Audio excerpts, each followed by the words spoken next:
அப்படி ஒரு நாள் சேது காட்டுக்கு மரம் வெட்ட போனாரு. அங்க நதி ஓரத்துல உள்ள ஒரு பெரிய மரத்தோட கிளைகளை வெட்ட ஆரம்பிச்சாரு.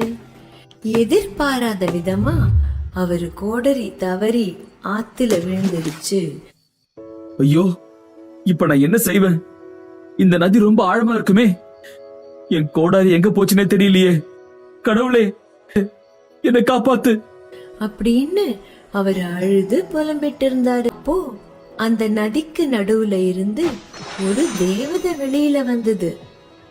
அழாதே மானிடா, நான் தான் இந்த நதியின் தேவதை. உன் கோடரியை நான் கொணர்ந்து தருகிறேன் அப்படின்னு சொல்லி அந்த தேவதை நதியில் மூழ்கி ஒரு வெள்ளி கோடரியை காட்டியது.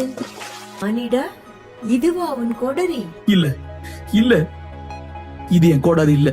மறுபடியும் அந்த தேவதை நதியில் மூழ்கி ஒரு தங்க கோடாரியை காட்டியது. மானிடா, இதுவா உன் கோடரி? இல்ல, இது என் கோடாரி இல்ல. மீண்டும் அந்த தேவதை நதியில் மூழ்கி அவருடைய கோடாரியை காட்டியது. மானிடா, இதுவா உன் கோடரி? ஆமா தாயே, இதுதான் என்னுடைய கோடாரி. உங்களுக்கு மிகவும் கடமைப்பட்டிருக்கேன்.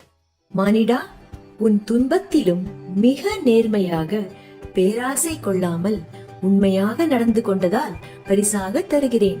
வாழ்க வளமுடன். அந்த தேவதை பரிசாக தந்துவிட்டு நதியில் மூழ்கியது.